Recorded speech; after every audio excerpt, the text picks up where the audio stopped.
नमस्कार साथियों, जय हिंद। अभी हम बात करेंगे कि जो माननीय मुख्यमंत्री श्री नीतीश कुमार जी से मुलाकात हुई है, उस संदर्भ में और कौन-कौन सी समस्या है, जो ग्रीवांसेस है छात्रों की, अभ्यर्थियों की, उस समस्या पर आपको हम बता दें कि जो चीज़ें हुई है। कल हमारी मुलाकात हम अपने साथियों के साथ कल मुलाकात करने गए थे, के कामराज मार्ग में मुख्यमंत्री जी ठहरे थे और हम लोगों की मुलाकात काफ़ी सार्थक सिद्ध होगी, ऐसी हम कामना करते हैं, उम्मीद करते हैं क्योंकि जो चीज़ें थी, जो ग्रीवांसेस थी, उसमें वन टू वन सब बातों पर आपको पता है कि जब हम पटना पहुँचे 27 तारीख को पटना आए हैं और मुख्यमंत्री जी 29 तारीख को मिलने का उनके साथ कार्यक्रम था। तो हम लोग लगातार प्रयास कर रहे थे कि जो चीज़ें हैं बिहार में कई समस्या हैं जिसको लेकर मुख्यमंत्री जी से मिलना बहुत आवश्यक है और इसके पहले आपको याद होगा कि गुरु रहमान भी गए थे मिलने, मुख्यमंत्री से मुलाकात नहीं हो पाई थी, परंतु उनके सचिव को उन्होंने ज्ञापन सौंपा है और बिहार में ही नहीं, पटना में नहीं, दिल्ली में हमारी मुलाकात हुई है और मुलाकात में जो प्रमुख बिंदु है, one two one 2-3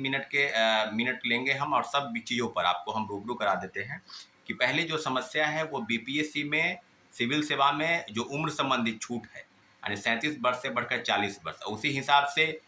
OBC, EBC यानी एससी-एसटी और महिलाओं का जो 40 है, यानी सिविल सेवा की हम बात कर रहे हैं, जो 37 वर्ष से बढ़कर 40 वर्ष किए जाने की बात थी और लगातार हम प्रयास भी कर रहे थे। 2022 अक्टूबर यानी 11 अक्टूबर के दिन से हम प्रयास कर रहे थे कि बीपीएससी में सिविल सेवा की उम्र छूट जो है मिलनी चाहिए और देश के तमाम राज्यों में अगर कहा जाए तो लगभग 20 राज्य ऐसे हैं जहां अपनी उम्र सीमा में छूट की बढ़ोतरी की है और अभी झारखंड में भी लगभग 7 साल की बढ़ोतरी हुई है। तो मुझे लगता है कि कहीं 40, कहीं 42, 44, 45, 46 तक बढ़ा है और उसमें अगर सब पूरे आकलन अगर किया जाए तो बिहार में ही सबसे कम है, न्यूनतम है, वो है 37 वर्ष। तो सामान्य वर्ग के छात्रों के लिए, अभ्यर्थियों के लिए उम्र सीमा में छूट के लिए माननीय मुख्यमंत्री को ज्ञापन सौंपा। दूसरी प्रमुख बात है वो है सप्लीमेंट्री रिजल्ट।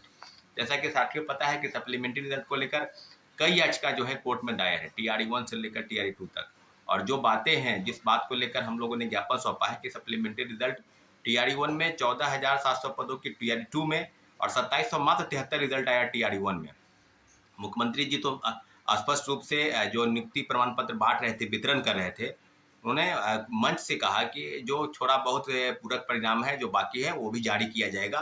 और परंतु जारी नहीं हो पाया। तो सारी चीज़ें उनसे हम रूबरू कराए हैं सप्लीमेंट्री रिजल्ट को लेकर TRE 1 TRE 2 में, ताकि सीटें खाली रख दी गई है और 1 to 5 से लेकर 9 10 11 12 तक सब पदों पर बात कीजिए, खासकर 1 to 5 में प्राइमरी में तो 25,000 से 30,000 पद रिक्त हैं। और जो एक और मामला है माननीय उच्च न्यायालय की तरफ से कि जो सीटेड वाले छात्र हैं जिन्होंने ज्वाइनिंग कर ली है TRE 1 से लेकर TRE 2 तक, उन लोगों को बाहर का रास्ता दिखाया जा रहा है क्योंकि मिनिमम जो है 60% मार्क्स, 150 में 60% कहा जाए तो 90 नंबर आपको लाने हैं और सारे लोगों का ये जो डाटा है हम लोगों के पास अगर आकलन किया जाए जिला से, तो सब जगह से लोगों को हटाया जा रहा है, सीटें खाली हो रही है, परंतु पूरक परिणाम के लिए कोई उचित कदम बिहार सरकार की तरफ से, बीपीएससी की तरफ से नहीं हो रहा है और शिक्षा विभाग कहीं न कहीं दूसरी तरफ जो हटाने का काम कर रही है, फर्जीवाड़े को हटा रही है। उसके जगह पर नए लोगों की नियुक्ति जो मेरिट में है, जिन्होंने मिनिमम कट ऑफ को पार कर लिया है, सब लोगों पर होनी चाहिए। दूसरी, महिलाओं के आरक्षण को लेकर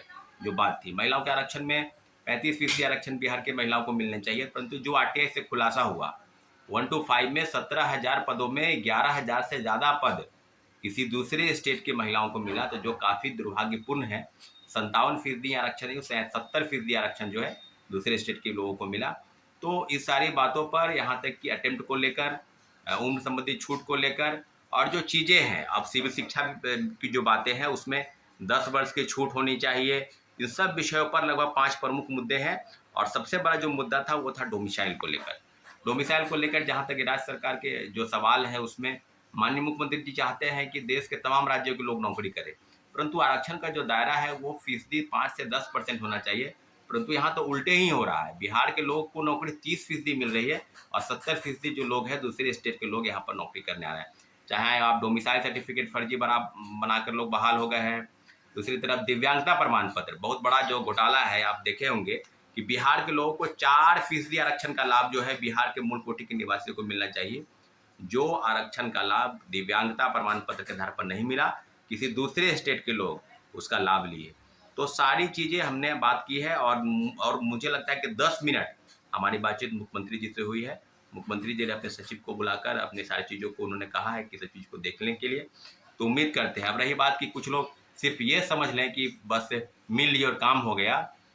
जब तक काम नहीं हो जाता तब तक का हम लोग को संघर्ष करते रहना है। और निश्चित रूप से हमने आपसे वादा किया था कि हम मुख्यमंत्री जी से मिलेंगे, और हमने अपने वादा को निभाया है पूरी तरह से। छात्र हित में जितने भी काम हैं, 4-5 दिन से हम लगातार दिल्ली में रुके हैं, क्योंकि जो समस्या है छात्र अभ्यर्थियों की, उसके लिए हम आपके लिए लगते रहे। ठीक है साथियों, धन्यवाद, जय हिंद।